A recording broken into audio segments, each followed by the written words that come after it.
Welcome to the new Rainmaker Podcast, a weekly show for visionary founders and team members alike to come together and share the heartfelt, the cringe, and the radically honest truths about what it's really like to build and work for some of the world's most exposed brands on the biggest internet stages. I'm your host, Veronica Romney, and after working for some of the biggest names in the online space myself, I've learned that it takes both leadership and dream team collaboration to truly scale a company to its greatest potential. You can build a business alone, but you cannot scale it on your own. And my goal on today's episode and every episode is to inspire our dreamers and empower our leaders. Make sure to follow and share my podcast with your friends and colleagues, and feel free to tag me on Instagram at vromney with your insights and ahas. Now let's make it rain on today's episode. Okay, Rainmaker Podcast family, we're going to talk about something that we haven't talked about on this podcast before, and it's a conversation I've been itching to get into. We've had partners on our podcast before. So there's previous episodes with Jacqueline and Mina from the Product Boss. There's certainly other dynamics that we've, the relationship oriented part of like leadership teams. But what happens when your company, your organization has not just two CEOs? What happens when they have 3, 4, or more? I personally have worked for an organization that had multiple founders. We have several duos and co-CEO groups inside of my program, the Rainmaker Residency.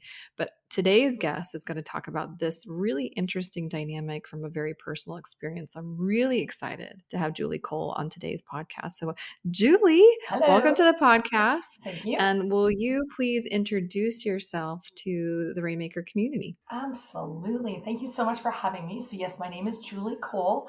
I'm the co-founder of Mabel's Labels, which is a children's product, a labeling company. We started 20 years ago. I am a parenting author. I do a lot of media, a lot of speaking, and I'm a mom of 6 as well. So it's a busy old life here. To say the least. So we have 6 kids in your personal home. How many other founders are there in your work home? Right. So when we started Mabel's Labels 20 years ago, there were 4 co-founders. So it was me and my sister and 2 of our friends from university who actually went on to marry my brother, and I have a young uncle. So we ended up being 4 friends and relatives who co-founded Mabel's Labels. So, and to answer your question, how many kids between us? I think we're 13. Oh my gosh. Okay, hold on. Okay, there's so many things. I'm so excited because this is something we talk about a lot, and we also deal with a lot inside of the walls of my program, in the sense of, how do I put this? It's in Dr. Sharon's language, which is one of our executive alignment coaches. It's the disruption of the family system, the family order. So sometimes what we'll see is that the CEO is the wife, and then the rainmaker is the husband, which is a disruption, quote unquote, of the family system.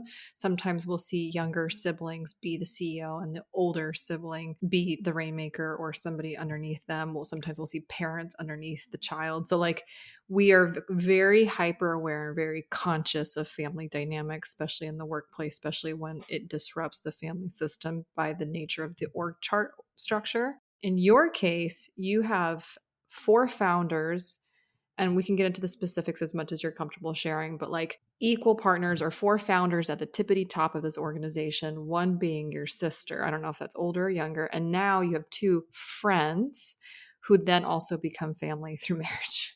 Like, wholly complicated. Yeah. No, you're right. That's exactly right. And we did operate as the 4 co-founders as sort of co-CEOs. Yeah, equals. Okay. 25% of the business was owned by each of us. Oh, all right. Can we just dive into this? Shall we? Let's do it. Can we do it? Okay, good. So let's start with the positives, because I don't want to come on here and have anybody leave with the impression that having more than one founder or that I'm anti-partnerships. Like, I think there's a lot of beautiful things that can come with standing shoulder to shoulder with somebody and doing something hard with somebody, and you're not carrying the brunt of the weight. So let's talk about what you have found to be so life-giving in that type of a structure that is uncommon to how a lot of solopreneurs do it. Right. So I would say a couple of things were incredible. One, it was in those early days, we could divide and conquer. We didn't have to, no one person had to do everything. We could sit down and divide up the tasks. And I think that really impacted our early growth and our early success. So that was definitely a bonus. Also, you have four different brains come to the table. That can bring lots of good ideas. And of course, it can lead to feisty conversation and all that. But also, sometimes if somebody has an idea that's a little out there, the others could like rein it in or see what we can do with that. Whereas I see with my solopreneur friends, sometimes they'll just go off on a tangent and they don't have that sounding board, right? And I think particularly for us 20 years ago, remember, this was before the time of social media. We weren't doing podcasts. We didn't have support. And you know how lonely entrepreneurship can be. So for us, we weren't lonely in our journey. We had each other. And if one was feeling like, oh, how is this ever going to work? The other three would be like, dude, we got this. We've got this. So we could kind of in our own way support each other. And when we were feeling like, what have we gotten ourselves into? We could lift each other up. We could also support ourselves. I mentioned there's 13 kids between us. So when somebody was having a baby or somebody had a sick kid, the other people understood and we could cover for each other and support each other in that way as well. And because we are family members, we are all invested in each other's kids too. I mean, I love all my nieces and nephews and I want the best for them. And if they're not well, I want them cared for. So we were able to support each other that way. So lots of advantages, the lack of loneliness, the sounding board, the lots of brains at the table, and then the division of labor. Definitely. I know. You started with that one, by the way. You started with the division of labor. You're like, divide and conquer is how you put in. I was like, fair enough. Yeah. Like there's lots of hands equal less work for one person, Yep. And it's like you said, a checks and balance type of structure as well, where, no one is permitted to go too off the deep end. Right. And I think we put things in place as well to try to mitigate, risks. So, from the very start, our very first meeting, we had an agenda and we took minutes and we did a business plan and we put a shareholders agreement together because you want to put your shareholders agreement together while everyone's still friends so that if it goes pear-shaped that is in place. So I think, and also making sure, and this could be a delicate balance sometimes, being accountable to each other without micromanaging each other. Okay, this is what I'm going to bring this up because I got to do it. And is your sister younger or older? She's a year younger. She's young. Oh, Yep. I mean, almost like Irish twins. But anyways, totally. so really close in age. Okay. We're really close. We actually live on the same court. We are best friends. Yeah. Okay. Yeah. That was like an evil cackle. Sorry. It's awesome. I'm so excited to talk about this. So here's some of my, I guess, logistical questions, because again, when I'm working with two founders, this always comes up amongst two every single time. And then I personally have worked for an organization that had three male founders, and they all broke up for different things. But before the breakup, before they started to piece it out, and this is the question I want to pose to you as well. How did you guys do it on the org chart? Meaning, like, who got what department, who got what team, who got what priority? When you say you divided and conquered, because one of the things that can cause a lot of contention is where you have too many cooks in one particular kitchen. So, like, if all four of you were trying to guide the marketing team, that would be really difficult. If all four of you were trying to like lead the product, that would be very difficult. So I'm just curious how you guys divided and conquer logistically, tactically speaking, when it came to business lanes or responsibilities. Right. So, I mean, that took that we played around with that, but at the end of the day, we all kind of landed where our skill set was. So for instance, my sister, she actually wanted the production in the early days to be out of her house. So she took the lead on production. We would definitely go over there and help make the labels till 2 a.m., but she was in charge of production. So she kind of was doing more of the sourcing of material and that sort of thing. But she worked with one of the other partners who had a graphics background. So they could work a little bit together, but I'd keep my nose out of that. I'm good with marketing and PR, so I would do that. I'm great with customers, so I would, manage the customer service piece of things. We had somebody who was a financial planner, so it made sense that she did the finance. It was tricky when we had an area where none of us had expertise. So, for instance, IT. I mean, we're a web-based business, right? We're an e-commerce business, but not a nerd among us. So, we had to hire smart. Contractors are an entrepreneur's best friend in those early days. Fortunately, we had some very good nerdy friends who we were able to get to help us out. So we had to make good hires and fill gaps that we didn't have. So there was that. So I'd say at the end of the day, everybody did fall into place. It took a while, but we fell into where our skill sets were. But then it still would be challenging because if somebody would be like, hey, can I have an answer to this? And be like, you know what, I've got this. And be like, well, I am a co-founder. I deserve to know. It's like, well, so then you have to put systems in place where, yes, you're reporting back and accountable to each other, but you're not in each other's business so much that you're at a standstill and you can't actually get things done. So once we got into figuring out budgets, you have your budget, I don't question your budget, we've already approved it, that sort of things got a little less messy. But one thing that remained messy, I think, throughout was that we became protective of our departments. So it did lead sometimes to a little bit of siloing, we would say, because it would be, well, if the marketers wanted production to do something, but production was like, no, I'm so full up, we can't take on any more. Then the partner who was in charge of production, sometimes with the partner who's in charge of marketing, would be a bit like, my marketing people need this, but my production people can't do that right now. Can you put it on the agenda for in 6 months? So sometimes we would be a little protective of our own departments without taking the whole organization. And so we had to be very mindful of that if we were siloing. And at one point, we did end up getting a coach to come in and mediate our meetings to make sure that that wasn't happening. We called him our marriage therapist.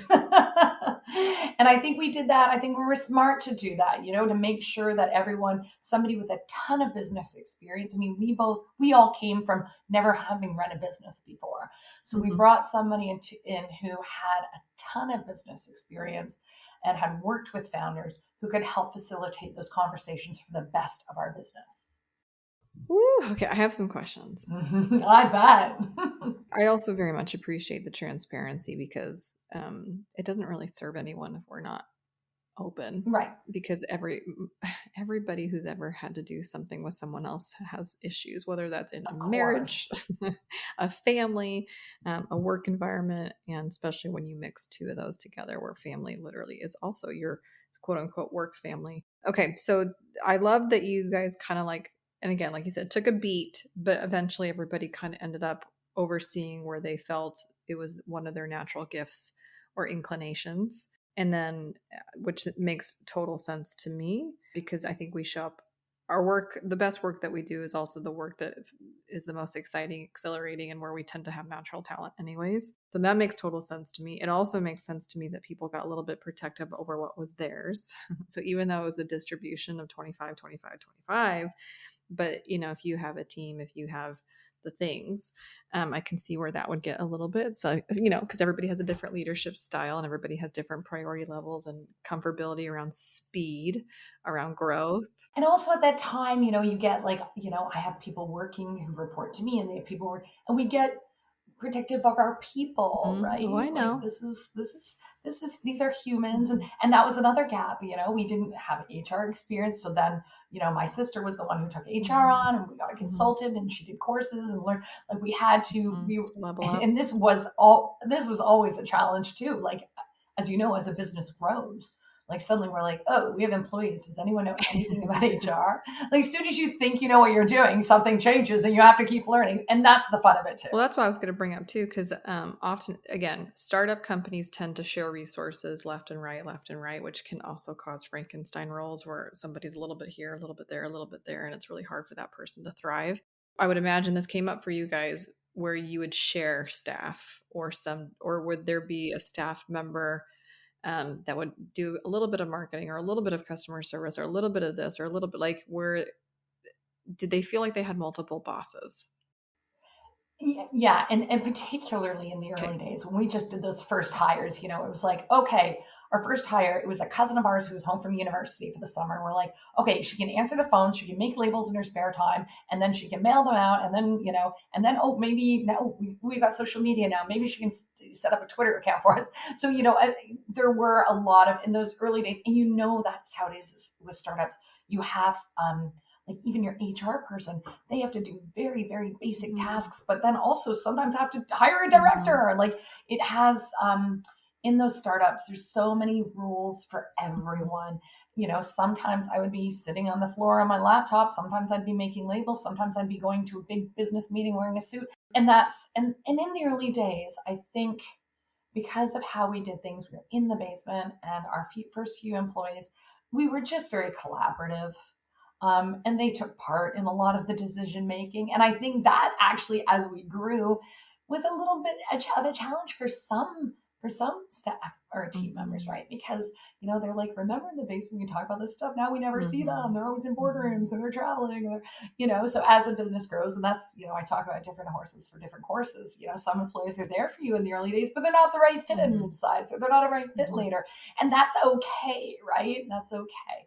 So yeah, I feel like our early employees were very patient and very understanding, but I think we also, the four of us, particularly in the early days, were like, is this going to work? Worked especially collaboratively. Okay. I love that. I appreciate the honesty there. So we kind of talked about some of the good things that come with this and but also, can we, with your permission, let's go into the darker days or darker periods, because I saw somewhere, I had heard, I wish I could quote it better, like, oh, Harvard Business Review said this, but I'm not 100% sure.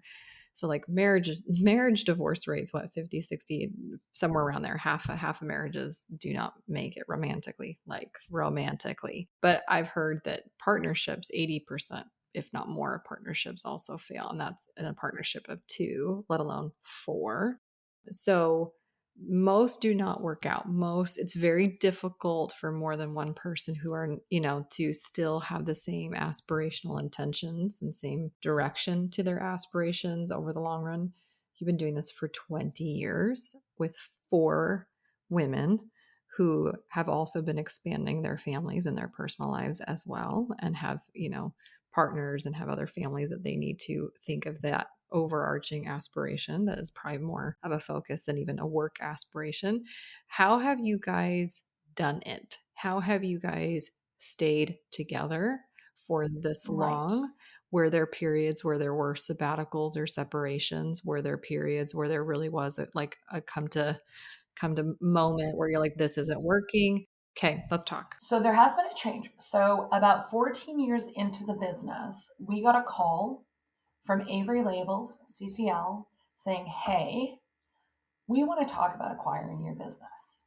And we were like, well, we're not really thinking about selling, but no harm in having dinner and having a conversation. And that was in July. I will say 14 years in, we were probably getting to a point. We were still doing the 4-headed horse kind of thing. And people had different ideas about where the company should go. We knew we were at a point where change had to happen. It was like we could no longer do it, the 4 of us. It didn't make sense for the business. I know I wanted one CEO. I wanted an outside CEO where some people in the partner group thought maybe they could be the CEO. So we had to think about, okay, well, what's the best for the business? Who could one of us do this role? Some of us had different opinions about that. And we were like, okay, should we get some funding and really, expand this? And we knew we were at a crux and had to do something. At year 14? At year 14. Interesting. Okay. Yeah. And you know what? And also because we are different personalities and we had different things, like some of the people, like some of the partnership, partners were more focused on family and some were more focused on the business. And, we weren't always aligned in those things. And, right. and sometimes ego got involved, right? Always, like yeah. that, and that didn't always show up in its best form. So I think at that point we knew something had to change, but we weren't sure what. And then we get this phone call. So we have the conversation with Avery, and by end of December that year, we close and we are acquired by Avery. Wow. Yeah, and which was really exciting. So right away, my sister's like, fantastic. I've got other stuff I want to do. This has been 14 years of label making fun.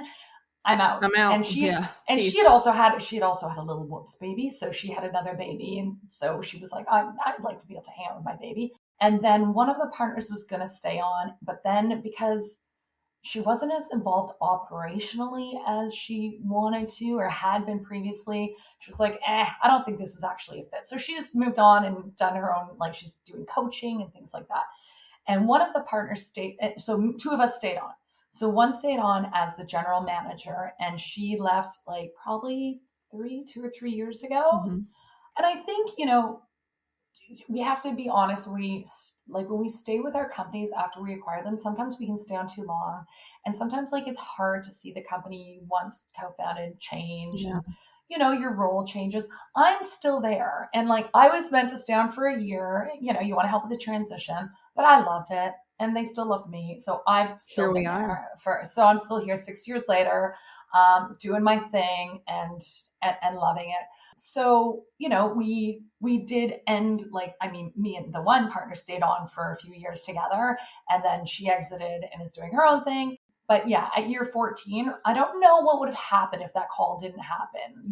It was very random, but I don't know how long we would have survived, honestly. Can we talk about this? Because I can't disclose names out of Yeah. respect, obviously, and confidentiality. But I was just with a group of women where, and she's, I mean, super successful.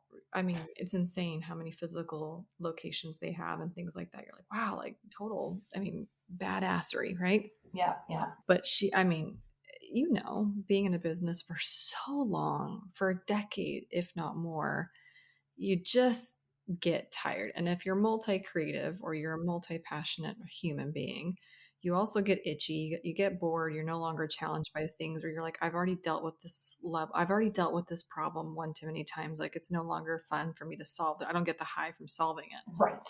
So she's in that stage of like, I've been grinding this out, I've been building this thing for 10 years and I'm just done with these level of problems. So now she's flirting with the idea of like franchising out, and she's flirting with the idea of like basically offloading these problems to like micro CEOs versus one singular CEO. And we had a private conversation. I'm like, so you can throw a whole other set of problems at a problem that you don't want to deal with anymore. So it's like, let's throw people Right. and problems at problems. That doesn't seem effective.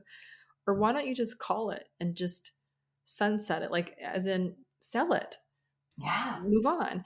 And to your point, I know that it came to you, but Yes. you also intuitively knew we're at this place we're at a crossroads. What would be your advice, or what did you discover, or what did you learn in your own experience that could help someone in that type of like, how do you know when to call it, I guess, is really the question.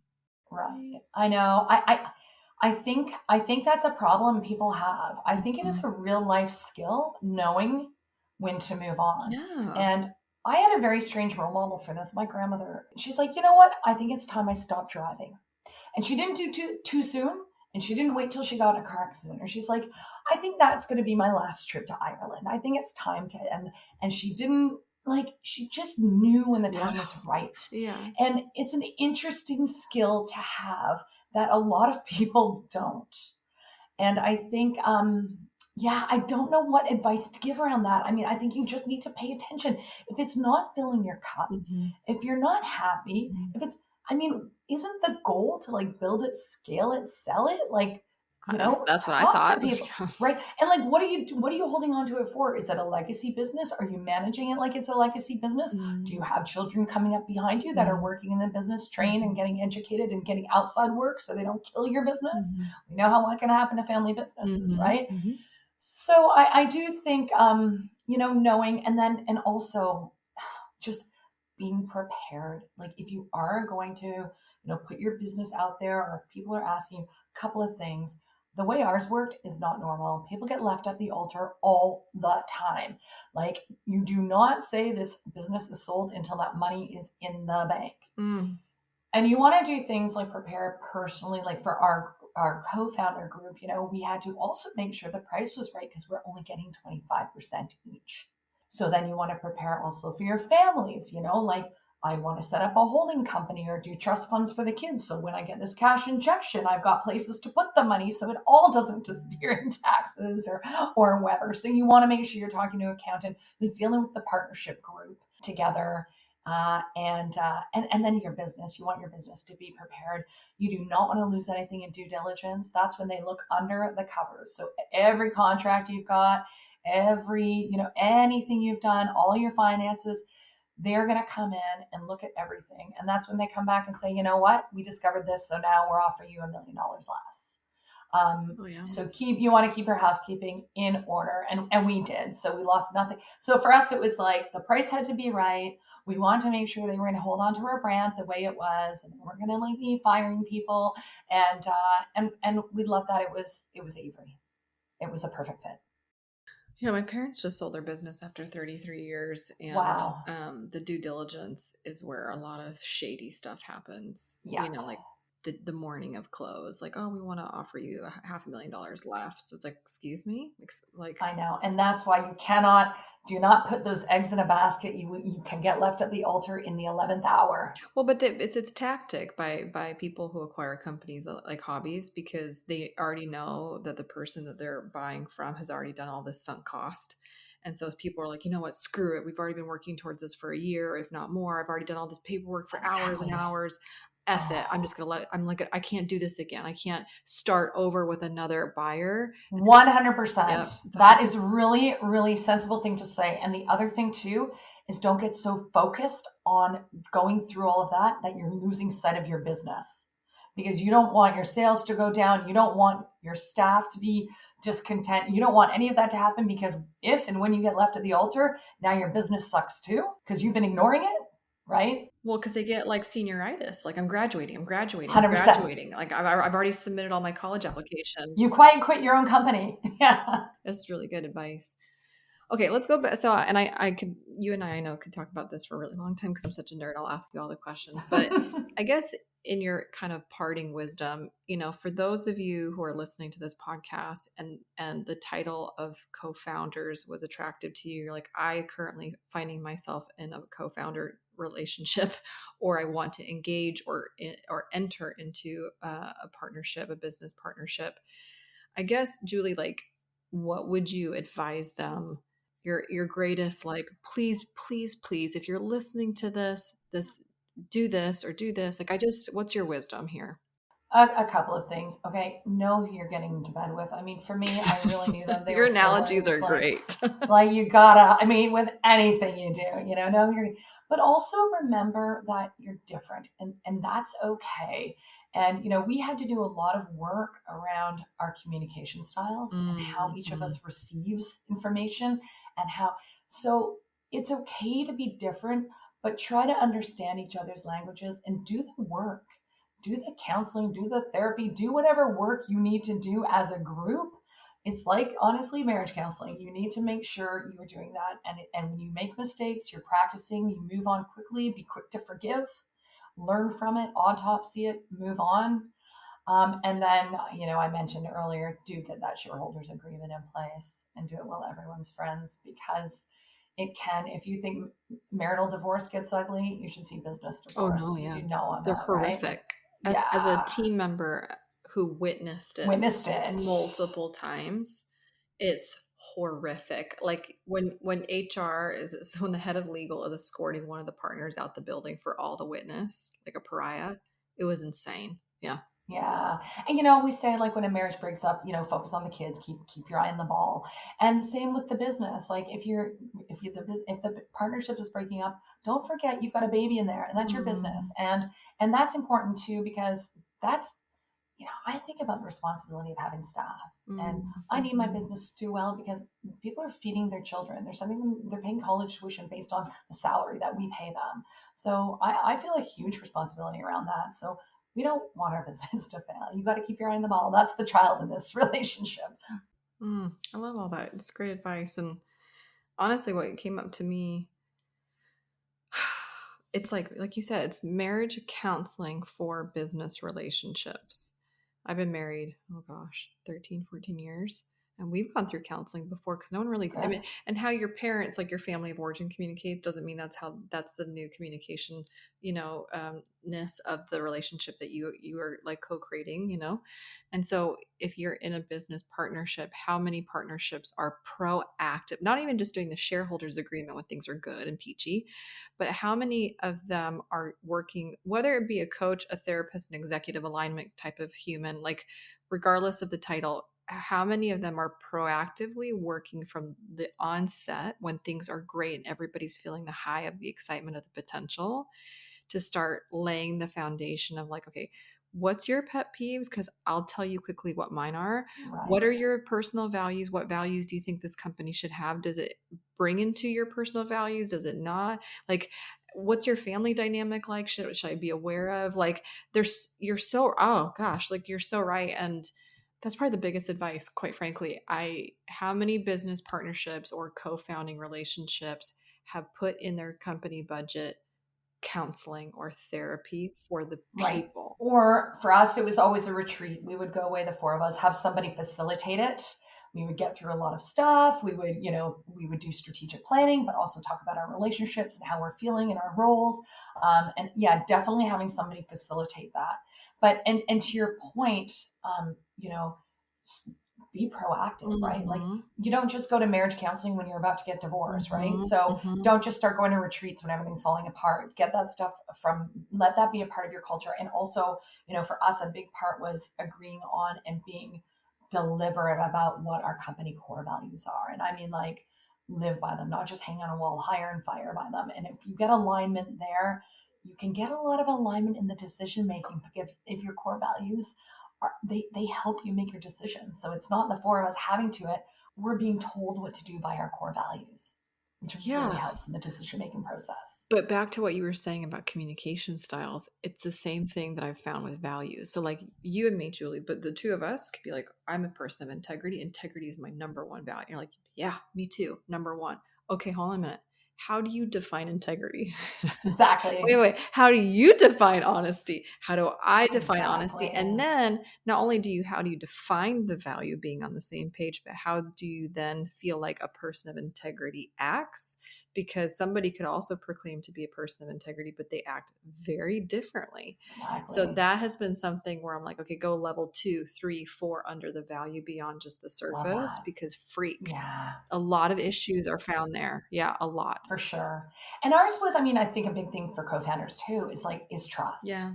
Like, it's hard to trust. And really, like, we just would always say, okay, somebody, it's like, oh, you don't trust me? It's like, oh, I'm practicing. Okay, I'm practicing. It was like, we're going to keep practicing trusting each other. It takes time. And you have to be deliberate about it and have conversations around what trust looks like and how it translates to the person who's Mhm. feeling like they're not trusted. Great advice. Okay. For those of you who are listening to this podcast and want to connect with Julie further, Julie, where can what's the best place? Where on social media, on the website? Like, where can Right. they connect with you, the person? For sure. So if you go to our Mabel's Labels website, you can go to mabelslabels.com/Julie Cole. And there you can find, my media, my book stuff, my blogs, all that fun stuff. My socials, I'm on Instagram, Julie Cole Inc. and at Mabel's Labels. And I'm in all the places, LinkedIn, obviously. Yeah, but mabelslabels.com/Julie Cole is where you'll find me. And of course, while you're there, check out our cute labels, right? Okay. You are fantastic. Thank you. Thank you for talking about something that a lot of people have a lot of hesitancy to talk around. And even before we push record, you were even with me, you were like, I just want to be super respectful to my co-founders who have all now moved on and done different things. But like the fact that you still hold reverence and that you hold respect and admiration for your peers that you did hard things with for such a long time, I think is also really sweet. And I want to give you a shout out because people didn't see that before we pushed record, but I thought it was really sweet of Thank you. you. I Yeah. appreciate that. Okay. Thank Thanks, you. Julie, for joining us today on today's Rainmaker podcast. Thanks for having me. Thanks for listening to the Rainmaker podcast. We believe you can't get real results or have real relationships that last without being real first. If you resonated with today's episode, leave us a review so we can keep serving up the truth and tips that help you become the empowered leader that I know that you are. And always head over to veronicarami.com to check out all the free resources I have for you and the show notes from this episode. Until next time, my friends.